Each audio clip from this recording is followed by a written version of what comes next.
ang mga kwento ng pag-ibig, kwento ng buhay at kwento ng pag-asa dito sa Barangay Love Stories. Love Stories.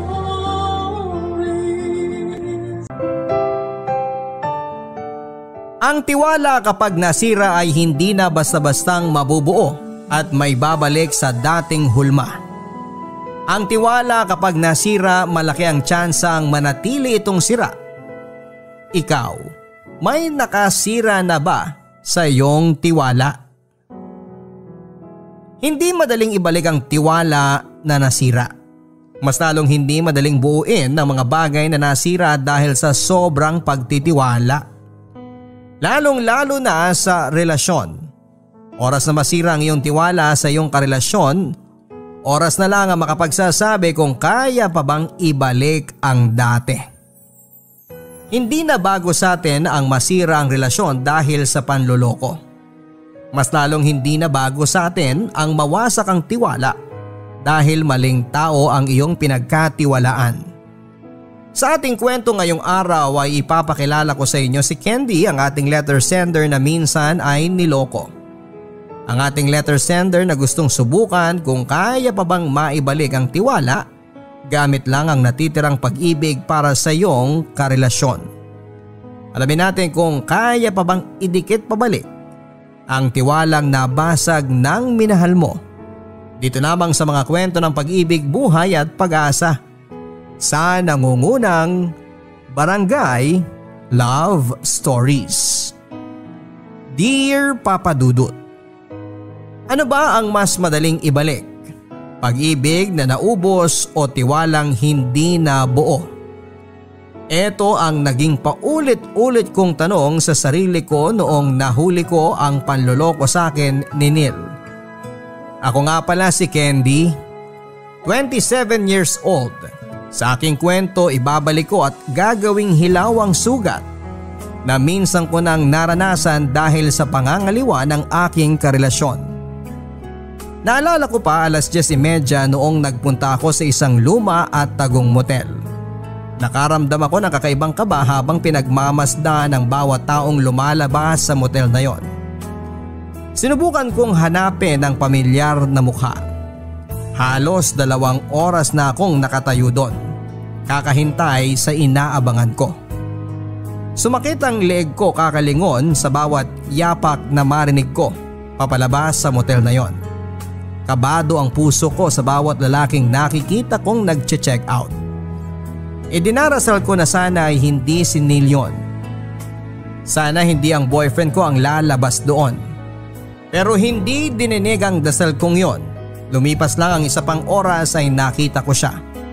May kasama siyang iba, naging triple ang kabog ng puso ko. Hindi ako nagkamali. Siya nga yon. Nakatitig ako sa kanya at hindi pa niya ako napansin na nandun. Masyado itong nakafocus sa kasama niyang babae. Sa tansya ko, mas bata ito ng 7 taon sa akin. Kaya siguro naisip ni Neil na patulan at idala ito sa isang motel.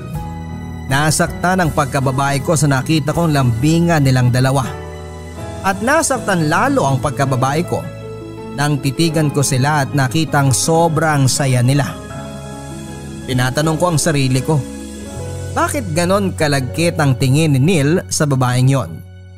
Di hamak namang mas maganda ako sa kanya kung nakapag-ayos-ayos lang sana ako. Edad lang ang lamang nito sa akin pero bukod doon alam kong wala na. Nilapitan ko sila bago sila makalabas ng tuluyan sa pintuan ng motel. Doon ay nakita kong nagulat si Neil.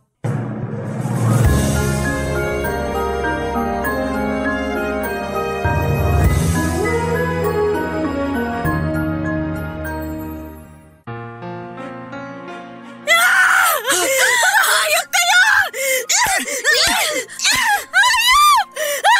Hayop ka, Neil! Ano ba, Candy? Nakakasakit ka na! Aray! Sinasabi ko na nga ba eh! Totoo yung kutob ko na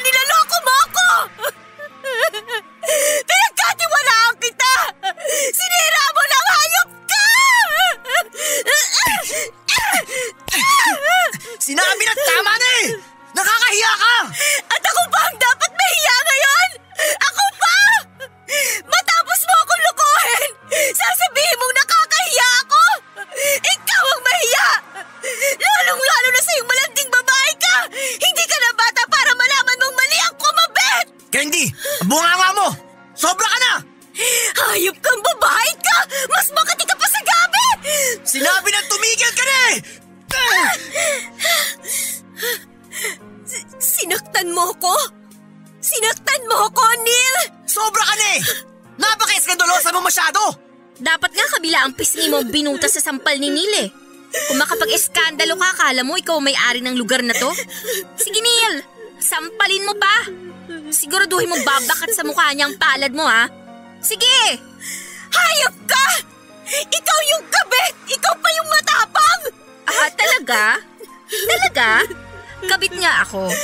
Pero mas mahal naman ako sa'yo. Hayop ka talaga! O ano? Masakit bang masampal ng taong pinaglalaban mo ngayon? Umuwi ka na! Sa bahay na tayo mag-usap mamaya. Oo girl, umuwi ka na lang. Wala ka nang kakampi dito. Umuwi na tayo, Neil. Halika na, please. Girl, hindi pa siya pwedeng umuwi. Kakain pa kami. Alam mo na. Napagod kami eh. Di ba, Neil? Hindi ikaw ang kinakausap ko! Pero ako ang dapat sumagot sa'yo. Wala akong balak makipag-away sa'yo! Gusto ko lang umuwi na kami ng boyfriend ko! Uuwi siya kapag pinayagan ko na. Huwag kang pala desisyon dyan. Saka tignan mo nga yung itsura mo. Ayusin mo naman. Sino ba namang lalaking magtsatsaga kung ganyan lagi ang inaabutan niya sa bahay? Huh? Pinagbabawalan mo akong magdesisyon sa amin ni Neil? Huh? Bakit hindi yan ang sabihin mo sa sarili mo, ha? Mukhang nakakalimutan mo na isa ka lang namang… Kabit? Oo, alam ko. Pero tong kabit na binabangga mo, ang nagpapasabik at nagbibigay ng ikaliligaya ng boyfriend mo mula sa kama hanggang pagbangon. Sabihin mo nga sa kanya, Neil. Sabihin mo kung paano ko napapalakas ang ungol mo. Diba? Hindi mo nagagawa yun kapag siya ang kasiping mo? Trish, please! Hindi to… Ay, oo nga pala. Bigla akong naalala. Sabi ni Neil, ako raw ang pinakamagaling na naikama niya. So alam mo na kung bakit kinakailangang humanap ng kabit ng boyfriend mo. At nagawa mong maniwala na ikaw ang pinakamagaling kaya ka pinatulan? Hindi mo ba naisip na baka kaya ka pinatulan dahil bumuka ka kagad? Yan na bang pinakamatalas mong salita? Ano ba yan? Hindi man lang ako nasugat. Kahit anong sabihin mo, ako pa rin ang pinili.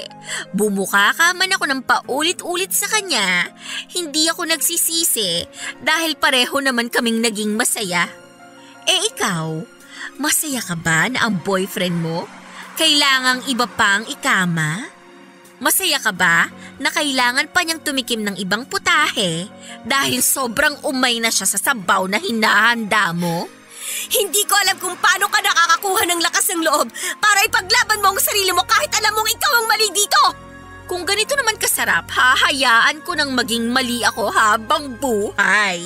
Pokpok ka! Pokpok ka!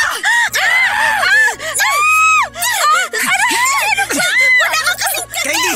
Bitawan mo si Trish! Aray ko! Aray niya! Hindi pa kita pinapatigil! Hindi ka ba lang makinig? Aray ko! Tama na! Nasasaktan ako! Pag binitawan ko ang buhok mo, uuwi ka na ba? Huwag mong bitawan para matuto! Hayop na yan! Neil, nasasaktan ako! Bibitawan ko lang to kapag uuwi ka na talaga. Neil! Huwag mo akong daanin sa iyak! Sumagot ka! Yan! Yan kasi! Uuwi lang ako kapag sasabay ka sa akin! Matigas din ang ulo mo. Eh sinabi na nga… Isa ka ba, Trish eh? Tumigil ka nga muna dyan! Please, Neil, umuwi na tayo! Kung nagugutom ka, ako na magluluto ng pagkain mo! Huwag ka sumama sa kanya! Sa akin ka sumama! Umuwi na tayo! Iba ang sagot na hinihingi ko! Sige, uuwi na ako! Hindi na nila ako hinintay na makatayo sa pagkakasalampa ko sa lupa. Iniwan na nila ako at hindi nila ako nilingon. Nang dumaan ang isang taxi ay sumakay na sila at ramdam na ramdam ko ang awa ko sa sarili ko noon. Nilapitan ako ng isang babae para tulungan akong tumayo. Nagtanong ito kung may maitutulong ba ito, pero umiling lamang ako. Pinagmasdan ko ang paligid, nakatingin halos ang lahat sa akin. Namula ang mga pisngi ko at hindi ko noon alam kung saan ako pupunta. Naglakad ako papasok ng motel kung saan ko nahuli si Trish at si Neil. Nanginginig ang mga kamay kong nagtanong sa receptionist kung may bakanting kwarto. Kahit pang 3 oras lang. Naawa itong pinagbasdan ako at sakay nabutan ako ng susi sa kwartong bakante. Tinungo ko ang kwartong yon, nang mabuksan ko na yon babagsak kong hiniga ang katawan ko sa kama. Hindi ko noon alam kung ano ang mararamdaman ko. Yung sakit ng pagkakasabunot ba sa akin kanina ni Neil o yung masakit na katotohanang sinampal sa akin ni Trish. Habang nakahiga noon ay panay ang tanong ko sa sarili ko kung ilang beses kayang nagsiping sina Neil at Trish doon. Si Trish lang kaya ang dinala niya roon. Nasaktan ako nang balikan ko ang mga sinabi ni Trish sa akin. Mas napaligaya nga kaya niya si Neil kaya siya ang pinili. Kaya siya yung kinalabit ng paulit-ulit. Nakailang beses ba sila sa motel na ito? Ilang beses ba niyang napaungol ang boyfriend ko? Habang ini-imagine ko noon ang ginagawa nilang dalawa sa kama, nanikip ang dibdib ko. Hindi ko napaghandaan ang ganong eksena sa buhay ko. Hindi ko inaasahan na mangyayari pala sa akin ang mga nangyayari sa ibang relasyon. Inakala kong masaya kami ni Neil. Inakala kong kontento siya kung ano ang naibibigay ko sa kanya. Napaiyak na lamang ako noon. Pinakawalan ko ang sama ng loob ko sa nangyari sa akin, napakalakas ang iyak ko. Kaya yung nasa kabilang kwarto, pinaghahampas ang dingding para tumahimik ako. Inipit ko ang aking mukha sa unan para hindi masyadong tumagos ang iyak ko sa kabilang kwarto. Nahiya na rin akong gumawa ng eksena noon. Iniisip kong itulog ang sakit na nararamdaman ko pero hindi ko nagawa. Nakahiga lang ako noon habang binabalikan ang aming nakaraan. Binabalikan ko yung pagkakataon na nagkaroon kami ng problema ni Neil para malaman ko kung saan ako nagkamali. Piniga ko na lahat sa utak ko pero mababaw lang ang mga naging problema namin noon.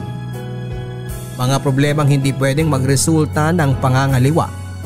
Kaya naisip ko na bakit ba niya yon nagawa. Napagod na ako magtanong sa sarili ko kung saan ako nagkulang at saan ako sumobra. Naisip ko na hindi ko makukuha ang mga sagot kung ako lang ang magpipiga ng sitwasyon. Kaya naman nagpasya akong umuwi na para makausap si Neil sa nagawa niya. Mabuti naman at umuwi ka na. Kanina pa ako naghihintay dito ah. Magpapahinga na ako. Mag-usap tayo. Hindi pwedeng ganito lang. May dapat pa ba tayong pag-usapan? Pag-usapan natin yung ginawa mong iskandalo kanina. Nakakahiya ka.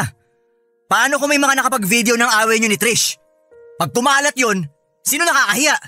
Wala na akong pakialam. Magpapahinga na ako. Sinabi ko na nga mag-usap tayo, di ba? Parang di ka nakikinig eh. Kung may gusto kang sabihin, ibagsak mo na. Si Trish, katrabaho ko lang yun. Nagsabay lang kami kanina pa uwi galing trabaho. Pauwi na kayo? Sa motel ba ang bahay nyo? Nahilo si Trish, kaya nagpasama muna sa motel na yun. Siyempre, cargo ko siya kung may mangyari sa kanya. Kaya yun, sinamahan ko ng 3 oras. Neil, hindi ka tanga at mas lalong hindi ako tanga. Nakita ko kung paano kayo magyapusan kanina. Paniwalaan mo na kung ano yung gusto mong paniwalaan. Basta, katrabaho ko lang si Trish. Katrabaho mo pero kinakama mo? Walang nangyari sa amin, ano ba namang… Ulitin ko! Hindi ako tanga! Masyado ka kasing tamang hinala eh. Tamang hinala? Eh yung kabit mo nga mismo nagkumpirma kanina. Ano pa bang tamang hinala? Pinagtitripan ka lang niya, masyado ka kasing praning. At saka ikaw unang sumugod. Neil! Wag mo akong gawing tanga! Kahit pinakabobong tao sa mundo, alam kung ano yung totoo, kaya utang na loob! Umamin ka na lang! Wala akong aaminin dahil hindi naman ako nagloloko. Baka ikaw! Baka pinapasa mo lang sa akin ang panlalalaki mo kaya ka ganyan. Kala mo ba di ko napapansin? Alam ko meron kang iba, pero mas pinili ko na lang manahimik. Kasi di ako katulad mo na iskandalosa. Huwag mo akong baliktarin, Neil. Hindi ka makakalusot sa ginagawa mong yan! Hindi ako nagpapalusot. Nagsasabi na ako ng totoo. Gusto mo ng totoo? Oh, heto! Pinrint ko lahat ng totoo! Mga screenshot ng usapan ninyo ni Trish mo! Tingnan mo kung gaano kahalay ang usapan ninyo! Tingnan mo! Ah! Sus! Binigyan mo talaga ng mali siya yung usapan namin? Ganyan lang kami magbiruan sa trabaho. Ganyan lang kami mag-usap ni Trish pero walang mali siya. Walang mali siya yung I love you nyo sa isa't isa? Walang mali siya yung pag-uusap nyo tungkol sa mga posisyong ginagawa nyo sa kama? Eh yung mga nakahubad ninyong pictures na pinagtatawanan ninyong dalawa, wala rin ba yon? So talagang binubuksan mo ang Facebook ko na hindi ko nalalaman? Iba ka ah. Sino ka ba para pakialaman yun? Wala ka bang alam sa salitang privacy? Sa lahat na nangyayari ngayon, yan pa talaga ang pinroblema mo? Yung privacy mo? Hindi mo naisip na nasira yung relasyon natin dahil sa pangangaliwa mo? Baka pwedeng ito yung pag-usapan natin ngayon, ano? Pag-usapan natin kung gaano ka kabastos at kawalang hiya para buksan yung Facebook ko nang hindi ko nalalaman. Ang kapal din pala ng mukha mo, no? Kung hindi ko binuksan yung Facebook mo, hindi ko malalaman na may ginagawa ka ng kalokohan. Pero mali pa rin na nakialam ka ng Facebook ko. Mas mali pa kaysa yung lokohin ako? Ewan ko sa'yo. Nakakainis na yung pagiging tama mo palagi. Lagi ko na lang nararamdamang mali ako kapag nandyan ka. Para sa'yo wala akong ginawang tama eh. Kaya kung magloloko ako, siguro, yan ang magiging dahilan ko. Masyado kang feeling tama palagi eh. Nakakasawa. So aminado ka na ngayon na nagloko ka? Ang dami kong sinabi pero yan ang na-pick up mo. So nagloko ka nga. Di ba sinabi ko kung magloloko ako? Kala ko ba matalino ka? Hirap bang maintindihan yung sinabi ko? Saan ka pupunta? Ngayon mo gusto mag-usap, di ba? Halika! Pag-usapan natin kung bakit ka nangaliwa. Nababaliw ka na talaga. Matutulog na ako. Totoo bang sarap na sarap ka sa kanya, ha, Neil? Nakakailang rounds kayo? Natatalo niya ba yung performance ko? Napakababoy mo! Kulang ba ang effort ko para mapaligaya kita sa kama? Ano bang posisyon yung gusto mong gawin ko para hindi ka na mangaliwa? Pakitanong naman kay Trish kung ano yung ungol na ginagawa niya. Magpapaturo ako sa kanya para naman makontento ka! Sinabi nang tumigil ka na eh! Hindi ka na ba nagagandahan sa akin, Neil? Kinakailangan ko na bang gumamit ng makeup para hindi mo na ako ipagpalit sa iba? O baka naman may problema ka sa katawan ko? Naliliitan ka ba sa dibdib ko? Naiinis ka na ba sa nahahawakan mo mga bilbil ko? Umayos ka nga! Huwag mo ako dinadramahan ha! Di yan epekto sa akin! Meron ba akong kailangang aralin sa kama para hindi ka na sa iba maghahanap? Kung yun naman yung problema, pwede ko naman yung pag-aralan eh. Magsabi ka lang. Sana nagsabi ka para hindi na tayo umabot sa ganito. Sana hindi ka na umabot na naghanap ka ng iba.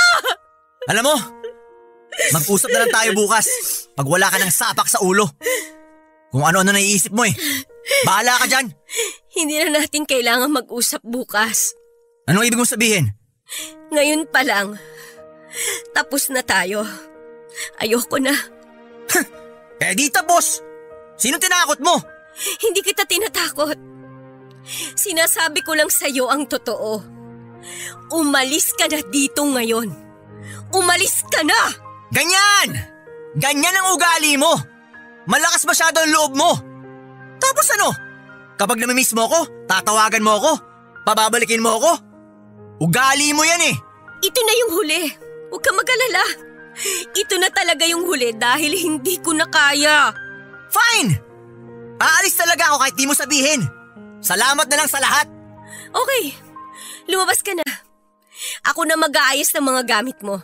Ipapadala ko na lang kung saan ka titirang bago. Ang lakas talaga ng loob mo ha. Iba! Malakas ang loob ko dahil hindi ko na kayang ginagawa mo. Kaya please umalis ka na. Maliligo lang ako at sana pag natapos na ako, wala ka na dito. Seryoso ka? Mukha ba ako nagloloko? Seryoso kang papaalisin ako sa kalagitnaan ng gabi? Ganyan ka na ba kaatat na paalisin ako? Siguro kaya gusto mo makaalis na ako para maiuwi mo na dito yung lalaki mo, no? Sabihin mo nga, sino ba yung pinagmamalaki mo para lumakas ng ganyan ng loob mong paalisin ako? Huwag mo ako igaya sa'yo. Hindi ako baboy. Kahit anong pagmamalinis mo, di ako maniniwala. Wala akong pakialam kung hindi ka maniwala. Sana pagkatapos kong maligo, wala ka na. Candy, sandali. Bitiwan mo nga ako, Neil. Huwag mo naman gawin sa akin to. Ano ba? Isipin mo na lang lahat ng pinagdaanan nating dalawa. Yung tagal ng relasyon natin. Sana naisip mo yan bago mo ako niloko. Nagsisisi na ako. Hindi na ako uulit. Hindi ko naman gusto si Trish. Nilandi niya lang ako kaya ako pumatol. Lalaki lang ako, natutokso. Ikaw talaga ang mahal ko. Hindi ko kayang wala ka, Candy. Ikaw ang buhay ko. Pagkatapos ko maligo, sana wala ka na. Please, Candy. Mahal na mahal kita. Huwag mong gawin sa akin to. Ayusin pa natin to. Alam ko mahal mo pa rin ako. Please, Candy. Please.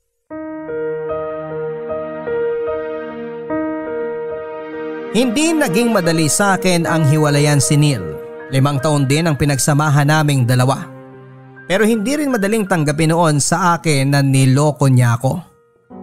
Pinalis ko siya sa bahay, ilang beses akong kinontak ni Neil mula nang pinaalis ko ito sa apartment namin. Hindi ko sinagot ang mga mensahe niya kahit na ilang beses ito noon na nagmakaawa at nagsabing hindi na uulit sa ginawa niya. Inamin niya sa akin ang ginawa niyang panluloko at sinabing hihiwalayan na niya si Trish. Para maniwala ako noon ay ipinakita nito ang chat kay Trish na nakikipaghiwalay na ito. Sinabay din niya ang pag-block dito sa kanyang Facebook at ibang social media accounts niya. Sinabi niya na ito ang paraan para mapanatag ako. Pero sa totoo lang ay kulang yon. Sinabi ko sa kanya na hindi yon ang solusyon para magkabalikan kaming dalawa. Sinabi sa akin ng mga kakilala ko na i-block ko na siya pero hindi ko magawa. Hindi ko alam kung ito ba ang paraan ko noon ng pagtutorture sa sarili ko. Kahit na alam kong nasasaktan lang ako dati habang binabasa ang mga pagmamakaawa niyang bumalik sa akin. Hindi ko pa rin magawang tuluyan siyang burahin sa buhay ko. 5 taon din kami at marami kaming pinagnaan ng dalawa. Hindi basta-bastang mabubura ng isang pagkakamali ang mga naging ala-ala namin.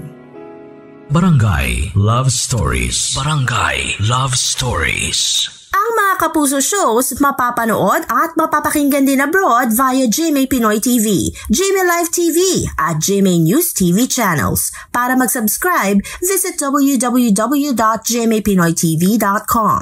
Follow us also at GMA Pinoy TV on Facebook, Twitter, Instagram, YouTube, Viber, and TikTok for the latest updates on Kapuso programs, artists, events, promos, and more. Salamat, Kapuso! Barangay Love Stories. Barangay Love Stories. Mula noong nagkahiwalay kami ni Neil, hindi na ako halos lumabas ng bahay. Lumalabas lamang ako dati para magtrabaho at uuwi rin agad pagkatapos. Naging para akong bangkay na namumuhay. Nakakulong lamang ako sa bahay kung wala naman akong dapat napuntahan. Naging sapilitan din ang pagkain ko para lang may laman ang aking sikmura. Nawalan ako ng gana sa lahat ng bagay. Hindi ko na ginagawa ang nagpapasaya sa akin. Nagwo-worry na ang pamilya ko sa mga nangyayari sa akin. Sinubukan nilang dumalaw sa akin para kumustahin ako pero mas pinili kong wag silang harapin. Alam kong alam na nila noon ang tungkol sa paghihiwalay namin ni Neil pero hindi sila nakialam. Hindi rin naman kasi kami close na pamilya para damayan nila ako noon. Ito marahil ang dahilan kung bakit nahirapan akong mag-decide ng tama tungkol sa amin ni Neil. Dahil nga wala akong pamilyang natatakbuhan. Ang mga kaibigan ko naman naging busy sa kanilang mga buhay. Wala akong nalapitang pwede kong hingan ng tulong. Dahil mas marami na ako noong na oras na mapag-isa ay hindi ko na nasimulang isipin kung kailan nagsimulang magloko sa akin si Neil. Doon na lang naging maliwanag ang lahat. Tinagpi ko lahat ng mga detalye mula sa mga panahong wala ito sa bahay, sa mga panahong natagalan ito sa banyo habang dala-dala ang kanyang cellphone, sa mga panahong nakaramdam ako ng panlalamig sa kanya na inakala ko noon na pagod lang ang dahilan.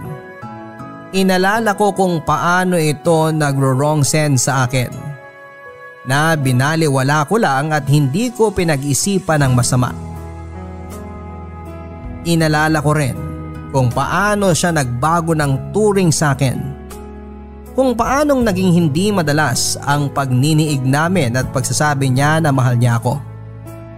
Inalala ko kung paano niya pinalitan ang password ng kanyang cellphone at patagong ginamit yon kapag natutulog na ako. Inalala ko rin yung kabado niyang mukha sa tuwing umiilaw ang kanyang cellphone kapag may tumatawag. Lahat yon ay tinagpi ko sa aking isipan at doon ko nga nakumpirma na matagal na pala niya akong niloloko talaga. Bakit ka pa tumatawag? Hindi ka ba makaramdam na ayaw kitang kausap? Sinagot mo ang tawag ko. Ibig sabihin may parte dyan sa puso mo na gusto mo ako makausap. Pwede ba, Neil? Marami akong ginagawa. Wala akong oras sa pagdadrama mo. Kausapin mo naman ako, please. Alam kong nasaktan kita. Hindi mo alam kung gaano ako nasaktan, Neil. Kaya nga nandito ako para humingi ng tawad. Hindi kita kayang patawarin.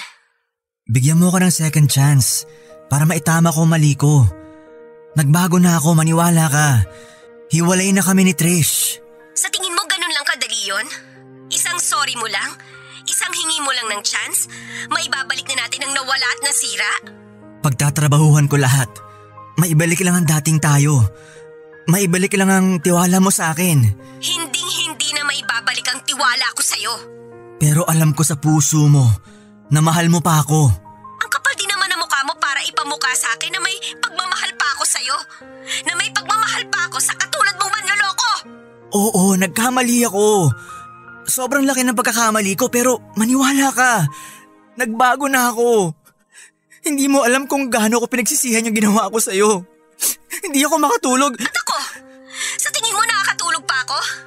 Neil, hindi ko na maalala kung kailan ako huling nakatulog ng mahimbing. Yung walang iniisip.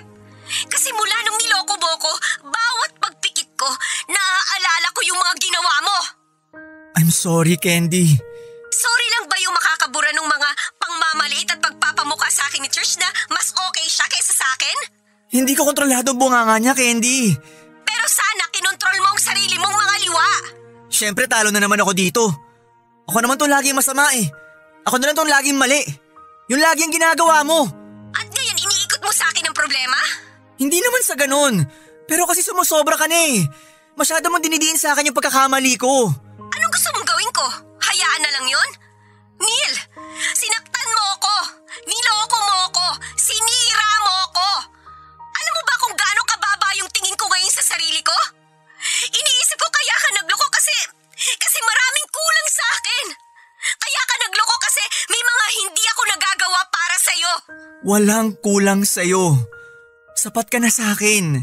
Sapat na ako sa'yo? Pero bakit ka nagloko? Candy, wala na akong ibang masabi para makinig ka sa akin. Kasi kahit anong gawin ko, puro mali ko lang nakikita mo. Wow! Wow naman talaga, Neil. Hanggang sa huli, parang mali ko na ipamukha sa yung ginawa mong kamalian sa akin. Hindi ganun ang ibig kong sabihin. Pero bakit ganun ang nararamdaman ko ngayon? Alam mo ba, hindi matanggal sa utak ko yung gabi na nahuli ko kayo ni Trish sa motel. Kung paano kayo magyapusan, kung paano mo siya titigan. Ang saya-saya nyo nun. Selos na selos ako kasi dati, sa akin yun eh. Sa akin mo ginagawa yun. Dati akin ka. Dati wala akong naging kahati sa'yo. Pero... Candy naman. Huwag na sana nating ibalik yan, please. Hirap na ako na inuulit mo yan eh. Kung nahihirapan ka, paano na lang ako? Ay, Candy. Wala akong ibang masabi sa'yo ngayon kundi bigyan mo pa ako ng tsansa para mapatunayan ko sa'yong totoo lahat ng sinasabi ko. Hindi ganun kadali ang hinihingi mo. Alam ko naman yun. Pero sana pakinggan mo ako. Alam ko di magiging madali ang lahat kapag nagsimula tayo ulit pero hindi ako susuko kahit gaano pa yung kahirap. Hindi kita susuko ang suyuin. Hindi ko isusuko ang pagmamahalan natin. Ikaw na lang ang meron ako, Candy. Napakatanga ko para di yun nakita nung simula. Ginawa ko lahat para sa'yo. Mas inuna pa kita kaysa sa pamilya ko. Mas inuna pa kita kaysa sa sarili ko. Lahat ng makakapagpasaya sa'yo, ginawa ko. Kasi gusto ko, masaya ka sa akin. Kontento ka sa akin. Pero bakit parang kulang pa rin? Pero bakit kailangan mo pa rin akong lokohin? Ano ba yung kulang, Neil? Ano pa ba? Kahit pigain mo ko. Kahit ulit-ulitin mo yung tanong na yan. Paulit-ulit lang din ang sagot ko. Hindi ka kulang. Pero bakit ka nga nagloko? Gusto ko malaman yung totoo. Hindi ko alam. Dahil ba mas bata siya? Mas sexy? Mas maganda ba ang trabaho niya? Mas matalino ba siya? Hindi. Then why? Hindi ko alam. Siguro kasi lalaki ako. Nag-init ang katawan ko nung inalok ako. Siguro kasi nasasaktan ang ego ko sa'yo dahil mas marami kang achievements. Dahil nakatapos ka. Mas magandang trabaho mo. Mas malaki ang kita mo. Candy, hindi ko talaga... Alam mo, Neil, ayaw mo lang sabihin sa akin kasi siguro kapag umamin ka, baka mabawasan yung chance mo makabalik sa akin eh. Pero Neil, yun ang kailangan ko para mapatunayan ko kung kaya pa kitang pagkatiwalaan. Ay, nasarapan ako. Oo, nasarapan ako sa kanya. Alam ko mababaw at katawan ko lang ang pinairal ko pero yun ang totoo. Nagalingan ako sa kanya sa kama. At isang tawag ko lang sa kanya, pumapayag agad siya. Ikaw kasi lagi kang busy. At pagka-uwi mo ng trabaho, mas gusto mo pang matulog kesa magsiping tayo. Anong klaseng rason yan? Sex lang ba talaga? Ganyan ka ba kababaw para mangaliwa ka? Sinabi mong sabihin ko sa'yo yung totoo, di ba? Yun lang ang totoo, Candy. Kaya mo na ba akong bigyan ng chance? Candy? Hello, Candy? Candy!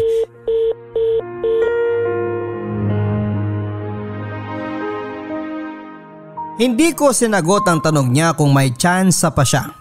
Nang mga panahon na yon ay gulong-gulo pa ang isipan ko. Ginusto kong alamin muna lahat ang totoo kung alam kong masasaktan ako. Marami pang butas na kailangang tapalan noon. Alam kong kailangan ko pang malaman ang iba pang katotohanan sa pangangaliwa ni Neil. Naisip ko na ganito ata talaga ang mga babaeng naloko na. Kahit alam nilang masasaktan lamang sila. Pipilitin pa ring alamin ang lahat para mapanatag lamang ang loob nila. Inalam nila kung ano ang punot dulo ng panluloko sa kalagayan ko noon. Gusto kong malaman lahat-lahat. Nakipag-usap ako kay Trish, Papa Dudut, at naisip ko na kailangan kong malaman ang side niya. Dahil alam kong may mga bagay na hindi pa rin sinabi si Neil. At hindi ako kontento doon. Tanging si Trish lang ang naisip kong makakasagot sa mga tanong na gumugulo pa sa isipan ko. Tinawagan ko siya para makipagkita sa akin. Nagulat ito na nalaman ko ang kanyang number. Matagal ko nang alam ang number niya at hindi pa nahuhuli si Neil na naglolo ko noon. Nakuha ko yon sa cellphone ni Neil. Mike pa nga ang pangalang nakalagay doon. Nagtry akong isearch sa Facebook friends niya kung merong Mike pero wala naman. Napaisip ako dati na bakit laging tumatawag at nagtitext itong si Mike at sino ba ito. Noong minsan hindi siya nakatingin, kinuha ko ang number noong Mike na yon. Nahalata kong may mali talaga sa mic na yon. Lumakas ang kabog ng dibdib ko nang babae ang sumagot. In denial pa ako noon at iniisip ko na baka asawa ng Mike. Pero iba talaga ang kutob ko dati nung narinig ko ang boses na yon. Tinandaan ko ang boses na narinig ko. Nagkaroon ako ng kutob na muli ko yung mapapakinggan at nagkatotoo nga. Sumunod kong narinig ang boses na yon isang gabi sa lumang motel. Doon na nagsimulang masira ang buhay ko nang marinig kong muli ang boses na yon. Paano kayo nagsimula? Nung minsang nagkayayaan sa inuman, naging extra clingy siya sa akin at sinabi nung isang kawork namin na mag-ingat daw ako dahil may girlfriend niyang si Neil at ikaw nga yon. Nalaman mo na nun pero tinuloy mo pa rin? Iniwasan ko siya nung una. Sinabi ko sa kanya na di siya dapat ganun kakomportable sa akin dahil may girlfriend siya. Sinabi niya friends lang naman daw kami. Eh di okay, sabi ko. Ako lang pala yung nagbigay ng mali siya nun, pero hindi eh. Iba yung pinaramdam niya sa akin. Yung pasimpleng paghawak niya sa kamay at bewang ko, kung paano niya ako kausapin sa office at kung paano niya ako i-chat. Alam kong iba eh. Eh anong ginawa mo? Sinabi ko na sa kanya na alam ko ang ginagawa niya, na nilalandi niya ako ng pasimple. Umamin siya sa akin na type niya ako. Sinabi ko na di pwede dahil may girlfriend siya. Anong sagot niya? Sinabi niya sa akin na hindi ka na raw niya mahal, na kesyo nagsasama na lang kayo dahil matagal na kayo. Sabi pa niya, naaawa lang daw siya sa'yo kaya hindi ka niya hinihiwalayan. Baka raw kasi magpakamatay ka eh. Kasi minsan nakaka-feel daw siya na parang nababaliw ka na. Alam mo naman na sigurong hindi totoo ang sinasabi niya. Pero bakit hindi ka pa umalis? Eh kasi tanga nga ako. Mahal ko na kasi eh. Kahit alam ko naman na wala siyang balak talagang iwan ka, umaasa pa rin ako. Kaya nga halos isubsob ko tong katawan ko sa kanya. Kahit pagod na pagod ako, tuloy pa rin ang performance ko sa kanya sa kama. Kasi iniisip mo na kapag ginalingan mo sa kama, ikaw ang pipiliin niya? Oo. Iniisip ko na baka iwan ka na niya kapag nakita niyang mas magaling ako sa'yo. Pero hindi eh. Nalaman kong hindi. Nung nahuli mo kaming dalawa sa motel na yon. After nun, iniwasan na niya ako. Tapos isang araw, tinapos na niya yung relasyon namin. Kasi sabi niya, mali raw yung ginagawa namin. Sa kanya lang talaga nalaman na mali nung nagkahulihan na. Ilang beses kayo nag-sex? For almost a year? Mga 358 times? Sinabi ba niyang magaling ka? Sa tuwing nagsisex kayo, sinasabi niyang mahal ka niya? Paulit-ulit niyang sinabing magaling ako. Eh kasi nga, magaling talaga ako. Pero kung yun ang basihan para sabihin niyang mahal niya ako, hindi. Well, nag-I love you siya sa akin, dati. Pero hindi ko sineryoso yun. Lasing siya nun at may away kayong dalawa. Ano pa yung mga kailangan kong malaman na ginawa ninyo? Nakikita mong tattoo na to? Pamilyar ba sa'yo? Yan yung tattoo niya sa bandang likuran. Sabay kaming nagpatattoo niyan. Siyang nagbayad. Gift niya nung birthday ko ng August. August? Umutang siya sa akin August last year para raw sa pagpaparenovate niya ng kwarto ng nanay niya. Tapos, relax. Hindi ko naman alam na galing sa'yo yung pera. After nyan, nagmotor kami at nag-ikot-ikot sa Tagaytay. Yun yung time na hindi siya umuwi dahil napagod. Kaya nagstay kami sa hotel. Parang natatandaan ko to ah. August 12, nung hindi siya umuwi kasi ang sabi niya sasamahan daw niya yung kapatid niya magpatato. At gabi yun gagawin dahil yung tattoo artist sa gabi lang available at malayo pa yung shop. O yun! At least nalusutan niya yung tattoo niya. Ang galing niya magsinungaling, no? Mantak.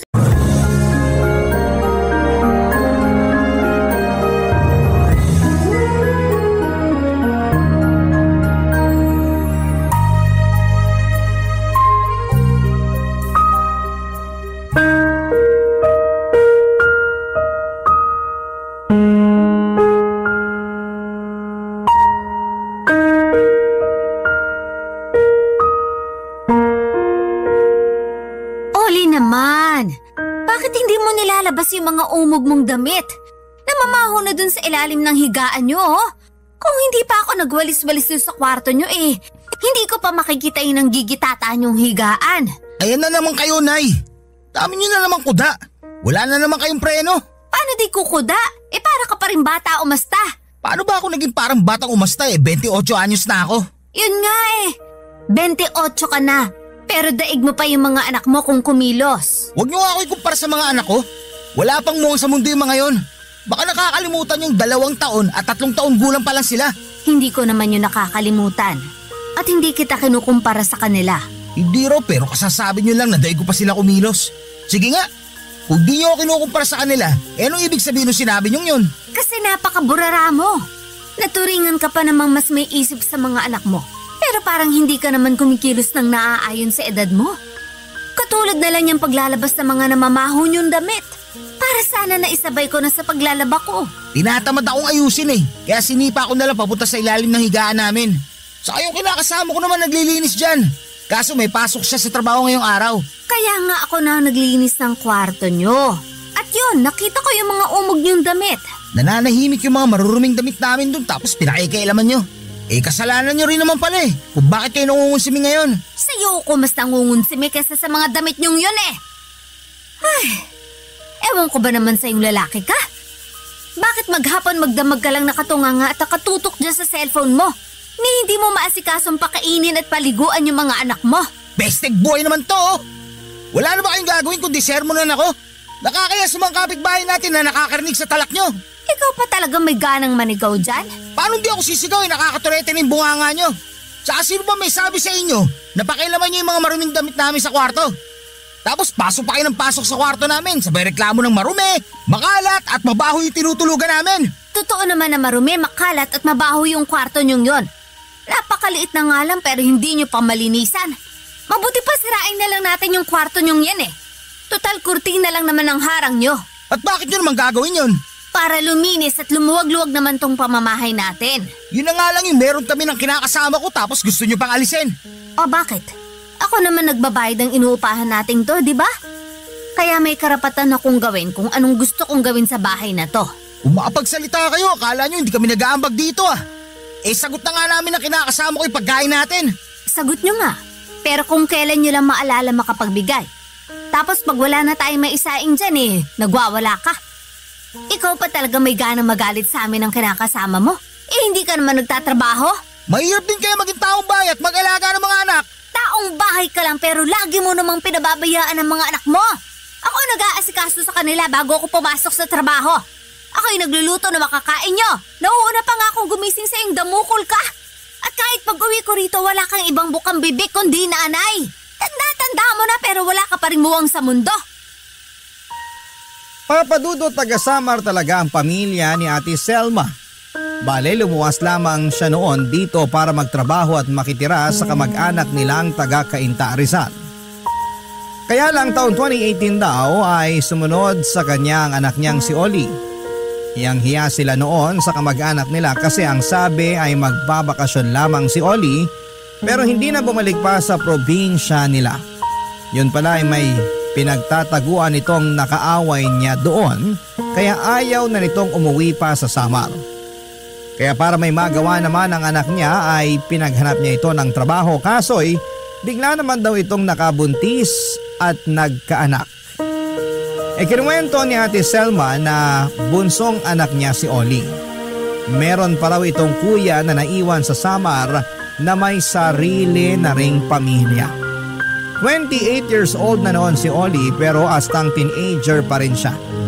Yun ang dahilan kung bakit napilitan silang umalis sa kamag-anak nilang taga-Cainta, Rizal. Nahihiya na si Ate Selma tuwing nagdadala doon ng gulo si Oli, lalo na kapag lasing. Wala kasi itong kontrol sa sarili, maingay at basagulero. Sobrang pasaway at sakit ng ulo sa paghahanap nila ng mura pero disenteng malilipatan ay napadpad sa Pasig kung saan ay nangupahan sila doon. Papadudot.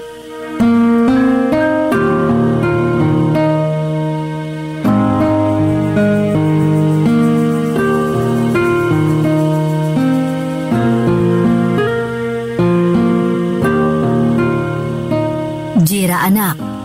Ilan bang kakainin mo? Ay opo. Mabubusog ka ba dyan? Puro dahon-dahon lang yan ah. Meron naman pong halong chicken kaya po mabubusog po ako rito. Ang alam ko pagkain lang yan ng mga nagpapapayat. Sa tingin ko ayos naman ang katawan mo. Hindi mataba, hindi rin mapayat. Opo, pero gusto ko lang din po magbawas ng kinakain. Alam niyo, sa gabi nga po nagtutubig na lang ako eh. Santisima ka naman bata ka. Bakit tubig lang? Hindi ka ba nagugutom? Ay hindi po.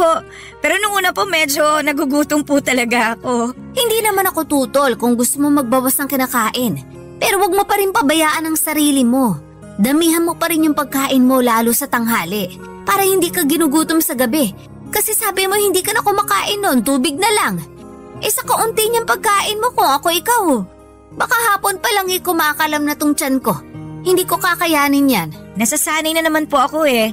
Tsaka mas maganda pong pakiramdam ko kapag hindi ako kumakain ng marami sa gabi. Tsaka wala rin naman po akong ginagawa pag uwi ko sa amin. Nakikipaglaro na lang po ako sa mga pusa namin tapos ayun, natutulog na.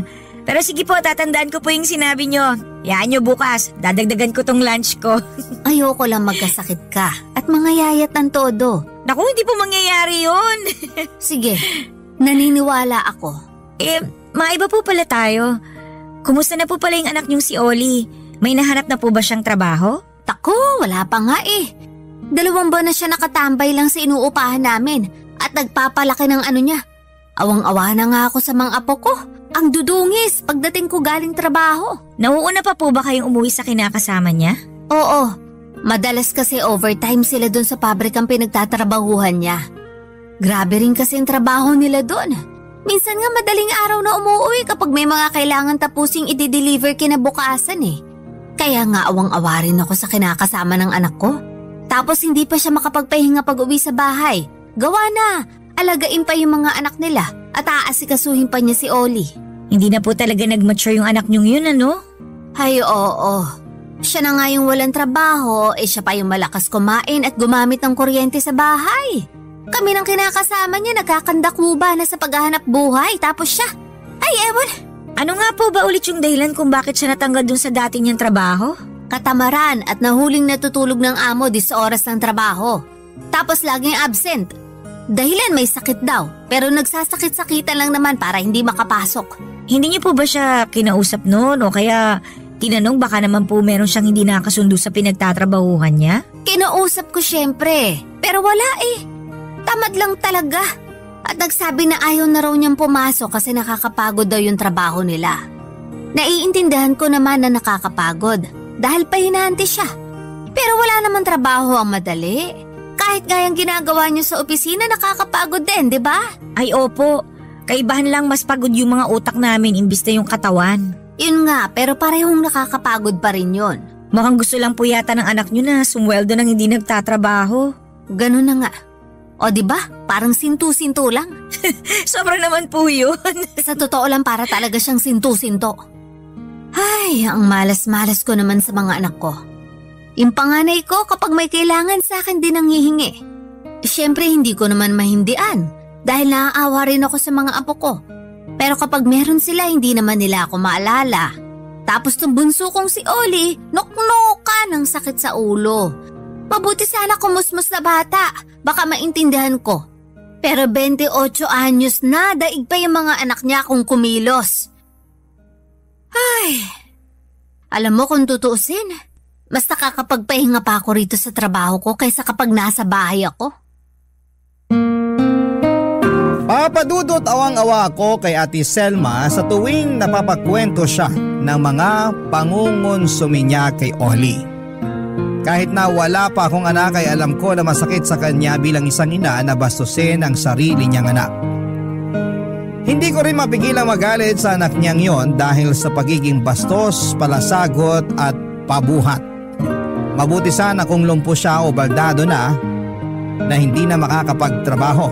Baka sakaling maawa pa ako sa kanya pero hindi eh. Kompleto pa ang mga paa at kamay niya at malalakas din ang kanyang katawan. Naisip ko nga na kung magkakaroon ako ng anak katulad ni Oli, ay baka bata pa lang ay binigti ko na ng patiwarik. Alam ko na medyo violente yon pero napakawalang hiya naman kasi ng anak na yon ni Ate Selma. Aminado rin naman siya na medyo na-spoil niya si Oli noong bata pa ito. Tapos wala rin daw itong kinamulatang ama. Bagay na lagi nitong sinisisi at sinusumbat sa kanya, kaya hindi raw buo ang pagkatao nito. Barangay Love Stories. Barangay Love Stories. Papa Dudut, isa si Ate Selma sa pinakamabait na tao na nakilala ko. Masipag siya sa mga gawain nila sa company namin at bukod doon ay malinis at maayos din siyang magtrabaho. Gustong gusto nga siya ng mga boss namin at ng iba ko pang mga katrabaho.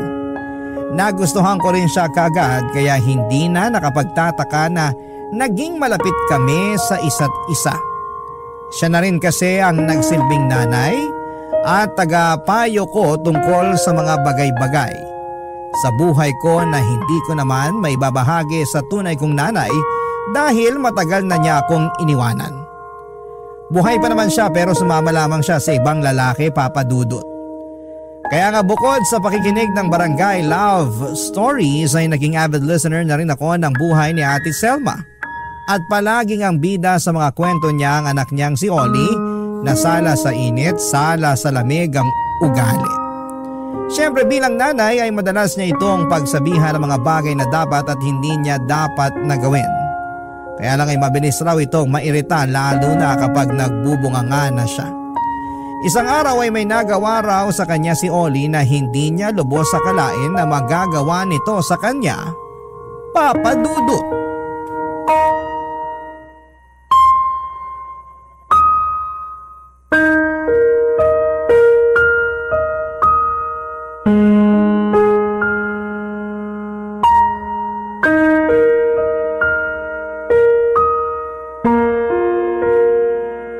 Oh, kain na. Nagluto na ako bago ako pumasok sa trabaho. Anong ulam?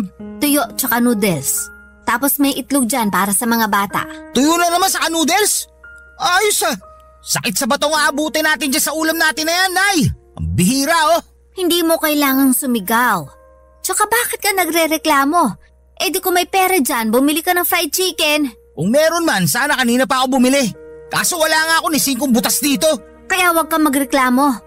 Eh sa'yo na ang kinain ng budget natin dito. Bakit? Di ka pa ba sumisweldo? Sweldo nyo na, di ba? Sumweldo na ako. Pero baka nakakalimutan mong nagbayad ako sa katrabaho ko nung cellphone na kinuha mo. Malaki rin ang kaltas namin kaya dun lang napunta lahat ang kinita ko. Pambihira naman buhay to oh. Ano ba kasing ginaganyan-ganyan mo? Dapat nga magpasalamat ka pa sa akin dahil pinagluto ko na kayo na makakain ng mga anak mo. Tsaka hindi ka ba nakikinig? Nagbayad ako ng cellphone na kinuha mo. Ikaw ang kumuha at gumamit pero bakit ako yung kailangan magbayad? Parang hindi naman yata makatarungan yon. Alam niyo naman may pinaglalaanan yung sweldo namin na kinakasama ko, di ba? Saka malamang nanay ko kayo, anak niyo ako. Kaya kayo talaga dapat magbayad ng cellphone na kinuha ko. Reklamo kayo eh, ngayon nyo nga lang ako nakuna ng cellphone. Tagal ko nagtiis doon sa pamanan yung bulok na cellphone na dikipad. Saka, yun na nga lang kaligayahan ko, inaano nyo pa. Pero matanda ka na. Kaya mo na nga magtrabaho kaso hindi mo ginagawa. Ay sana kung pare-pareho tayong kumikita rito, eh di nakakabili ka ng sarili mong gamit at masarap na ulam dyan. Tsaka wag mo akong masumbat-sumbatan. Na kesyo hindi kita maibili ng magandang cellphone nung araw. Dahil alam mo ang hirap ng pamilya natin, lalo na nung nasa summer pa lang tayo. Alam ko naman yun. Hindi nyo na kailangan pamukha sa akin. Bakit? Mayaman na ba tayo ngayon? Di pa naman, di ba? Mahirap pa rin tayo para sa kaalaman ninyo. Kaya tayo lalo naghihirap ng dahil sa katamaran mo. At mga maling desisyon sa buhay. Ba't ako na naman talaga sinisisi nyo? Malamang, sino pa pang gusto mong sisihin ko? Yung kapitbahay natin? Eh wala naman silang ginagawang mali. Yan ang dapat sa'yo, matanda ka. Bakit mo ako sinampal, Oli? Kasi masyado ka madaldal. Aga-aga naninermon ka na naman dyan. Pero nanay mo ko. Hindi mo ko dapat sinaktan. Masasaktan ka pa lalo sa akin kapag hindi ka pa nanahimik dyan. Napakasama mong bata ka! Ikaw ang masama! Kasi paulit-ulit mo na lang inuungkat yung mga kasalanan ko. Kaya paano ako makakausad dyan? Sige nga! Saka akala mo naman kung sino kang perpekto. Eh kasalanan mo rin naman kaya tayo mahirap. Bakit ko naman naging kasalanan yon? Basta! Alam ka naman kasalanan ng kapitbahay, di ba? Alam mo may masisi ka lang eh. Ako nga lagi yung sinisisi. Kaya sisisihin ko rin kayo para patas lang. Napakabastos mo talaga, Oli. Hindi kita pinalaki at pinag-aral para ganituhin ako. Baka nakakalimutan mo magulang mo pa rin ako, pero nakuha mo akong sampalin. Madadagdagan ko pa yung sampal ko sa inyo kapag hindi pa kayo nanahimik dyan. Buti pa, pagtimplan nyo na lang ako ng kape para naman sumarap-sarap tong almusal ko. Saka para may pakinabang ka. Magtimpla ka mag-isa mo. Ah, ganun ha? Gusto mo talaga masapak mukha mo no? Sige, halika rito para makita mo yung hinahanap mo. Papadudot, kaya pala kinabukasan ay nakita ko na lamang na may black eye at ilang maitim na pasa si Ate Selma sa braso niya. Pinilit pa nga niya itong itago sa akin pero nahalata ko pa rin. Katwiran na lamang niya. Sa mga nagtatanong ay naaksidente raw siya. Nakasalanan niya raw kasi hindi siya naging maingat. Pero hindi ako kumbinsido at naniwala sa mga sinabi niya. Pero hindi ko muna kinompronta ng araw na yon si Ate Selma dahil baka hindi pa siya handa na magsabi sa akin. Mabilis na nagdaan ng 2 linggo saktong gumaling na ang black eye niya at iba pa niyang mga pasa sa katawan. Ay gano'n na lamang ang gulat ko nang may iniinda naman siyang pasos sa kamay. Naipagamot na raw niya yon bagaman masakit at sariwa pa rin, pero hindi naman siya pwedeng basta-basta na uma-absent sa trabaho ng dahil lamang doon.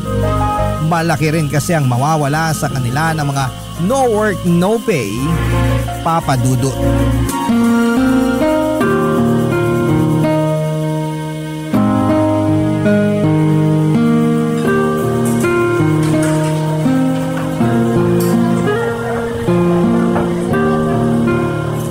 Ikaw talaga, nilibre mo pa ako ng hapunan?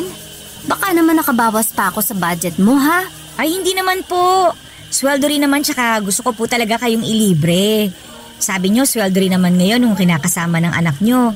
At narinig nyo na plano nilang kumain sa labas ng mga anak nila. Oo, sigurado ko na pag-uwi nila matutulog na lang ang mga yon kasi busog na. Kaya nga po mas mabuti na kumain na rin kayo para busog na kayo pag-uwi nyo sa bahay nyo. Salamat talaga. Lalo na dito sa mga in-order mo sa akin. Ang dami-dami. Baka hindi ko pa nga maubos yung iba. Pwede nyo naman pong i-take out kung hindi nyo mauubos, pero sana kumain pa rin kayo ng marami. Nag-aalala po kasi ako sa inyo Ha? Bakit naman? Kasi parang nangangayayat na kayo. Napaisip tuloy ako kung nakakakain ba kayo ng maayos sa bahay nyo. Ay, oo naman. Pero konti lang din kasi ako kumain kapag nasa bahay. Dahil madalas hindi naman ako tinitirhan ng kanin at ulam ng anak ko. Katwiran niya sila naman daw ng kinakasama niyang bumili nun, kaya bakit daw ako makikikain? Ang kakapal naman nila? Sila na nga po yung nakikitira sa inuupahan nyo, di ba? Baka nakakalimutan nila na kayo yung nagbabayad ng renta nyo. Malamang nakalimutan na nga nila. Pero mabait naman sa akin yung kinakasama ng anak ko. Pinagtatabi ako nun ng pagkain kapag nauunang umuwi sa akin. Kaya lang minsan, nagsasabi na wala na raw natira kasi inubusan na ako ng anak ko. Ewan ko dun, ang lakas kumain tapos wala namang trabaho. Partida, napakatamad pang kumilos sa bahay niyan. Magsabi nga po kayo ng totoo, yung mga pasa nyo tsaka black eye, tapos yung paso nyo sa kamay, gagawan ba yan ng anak nyo? Ha? Bakit mo naman natanong? Kasi alam naman po natin na magagalitin yung anak nyong yun. Tapos, lagi pa kayo nagtatalo kaya naisip ko baka lang naman nagagawa rin niya kayong saktan. Kaya sabihin nyo, pinipisikal po ba kayo ni Oli? Ano kasi? Huwag po kayong matakot na Selma. Gusto ko lang naman pong malaman Wala naman po akong gagawin sa anak nyo. Pero syempre, bilang anak-anakan nyo na rin hindi ko lang mapipigilang mag-alala. Alam ko naman yon. Kaya pasensya ka na sa akin kung nagsinungaling ako. Siguro gusto ko lang din na pagtakpan yung anak ko kahit na nagawa niya akong saktan. Ibig sabihin, kagagawan nga ni Oli yung mga pasa at black eye at yung paso nyo sa kamay? Yung mga pasa at black eye, oo. Pero tong paso, hindi naman siya yung may gawa. Ano lang, binuhat lang niya at tinagilid yung mesa namin habang nagtitimpla ako ng kape.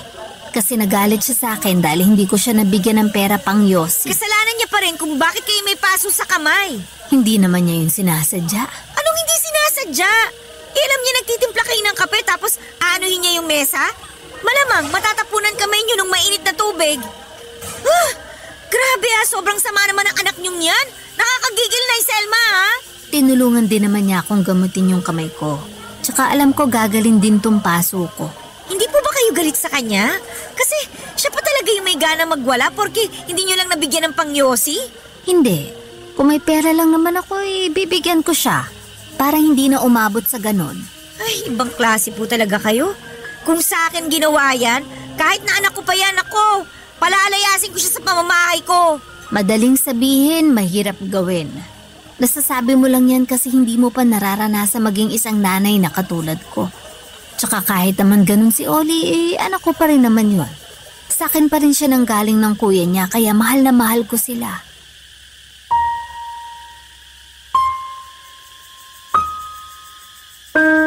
Papadudot ang sakit-sakit para sa akin na makitang sinasaktan at inaabuso si Ate Selma ng sarili niyang anak.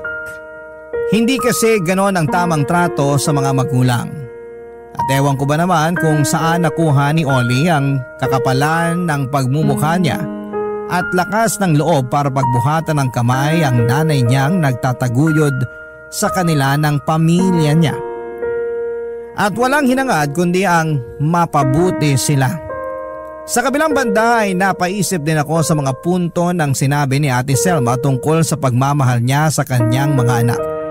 Alam ko naman na walang magulang ang kayang tiisin ng mga anak nila, pero paano naman kung meron ng pananakit at pang-aabuso? Napatanong tuloy ako sa aking sarili kung hanggang saan naabot ang pagiging magulang. Kung kulang na lang ay patayin ka na.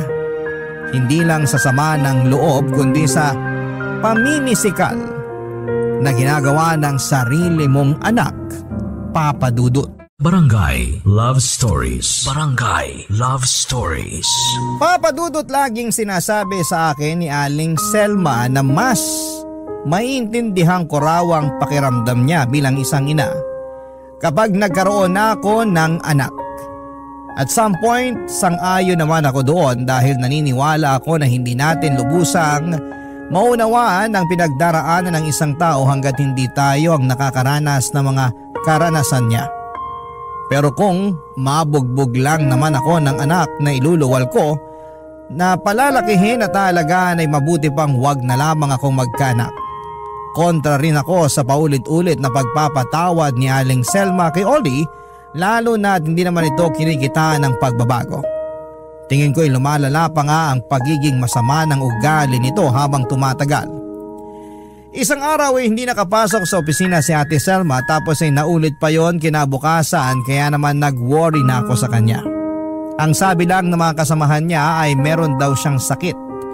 Doon ako lalong nag-alala at nag-decide na puntahan siya sa inuupahan nila sa Pasig para sana bisitahin at dalhan ang kaunting prutas at gamot.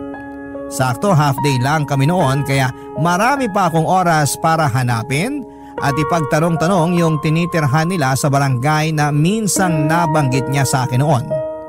Hindi nga nagtagal, Papa Dudut, ay nakarating ako sa inuupahan nila, Ate Selma, bandang 3:00 ng hapon. At gano'n na lamang ang gulat ko sa naabutan kong eksena, Papa Dudut.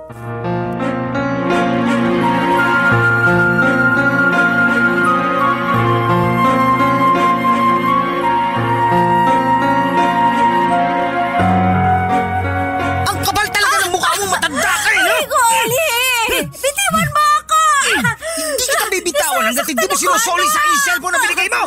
Wala na yon! Binenta ko na yon! Sino may sabi sa'yo na ibenta mo? Ginagamit ko yun! Bobo ka ba? Hindi naman sa'yo yon! Sa akin yun dahil ako nagbabayad doon!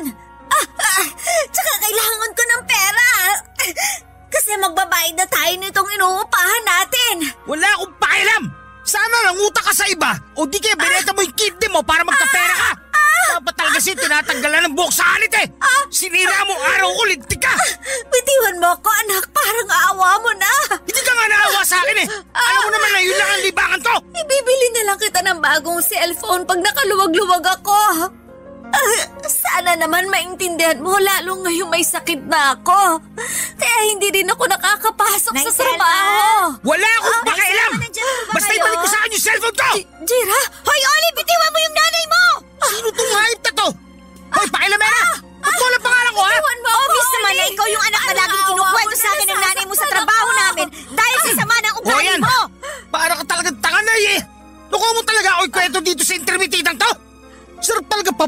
puso mo eh! Hoy, Oli! Huwag mo na sasaktan si Nay Selma, ha? Ang lakas na loob mong awatin ako! Nanay ko naman to! Kaya gagawin ko kung anong gusto kong gawin sa kanya! Huwag kang makailap dito! Ah, ganon! Hayop ka! Bakit mo ako sinuntok? Ano? Matapang ka, di ba? Tumayo ka dyan at magsuntukan tayo! Ipakita mo kung sino ka! Total kinakaya-kaya mo lang naman din yung nanay mo eh! Nay! Sino ba yung babae na yan? Bakit ang lakas manuntok? Santissima! Tumigil na nga kayo! Namumuro na po kasi tong anak nyo, Nay Selma eh! Nanay niya kayo pero kung saktan niya kayo, ganun na lang! Ano? Tumayo ka dyan! Gusto mo pala ng away, ha? Halika! Patitikimin ulit kita ng kamao ko!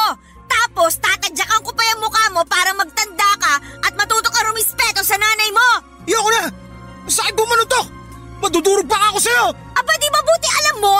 Jira anak, kumalma ka lang. Huwag mo nang patulan si Oli. Hindi na yan nalaban. Halata nga po eh.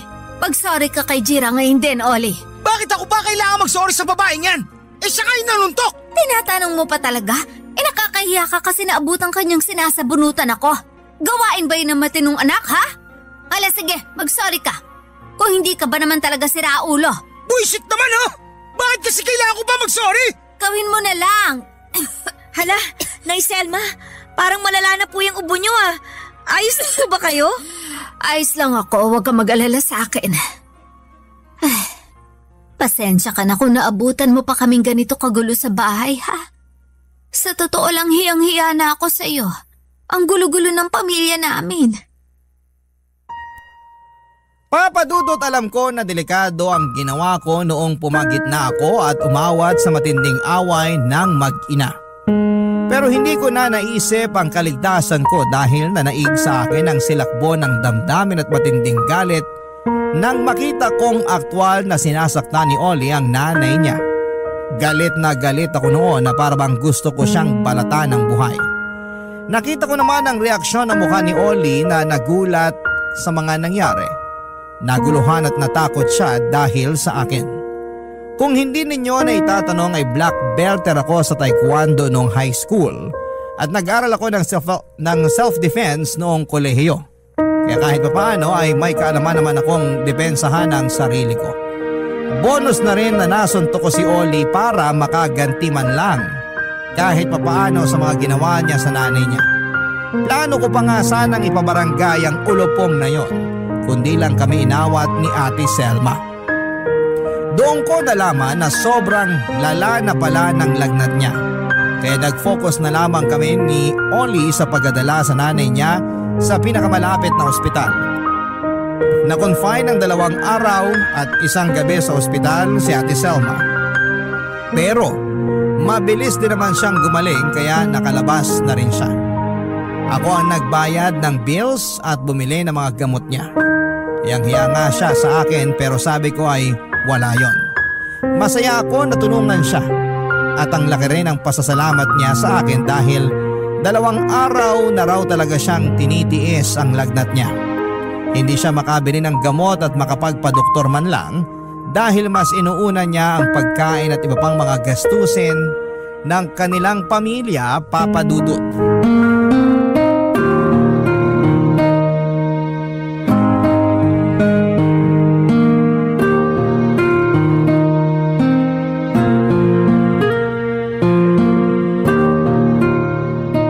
Salamat talaga, anak. Kasi tinulungan mo ako dun sa pagpapagamot ko sa ospital. Nakakahiya lang talaga kasi napagastos ka pa sa akin. Wala po yun, Nay Selma.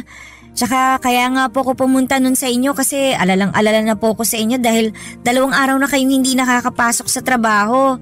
Kaso ayun nga, iba naman po yung naabutan ko. Ang lala.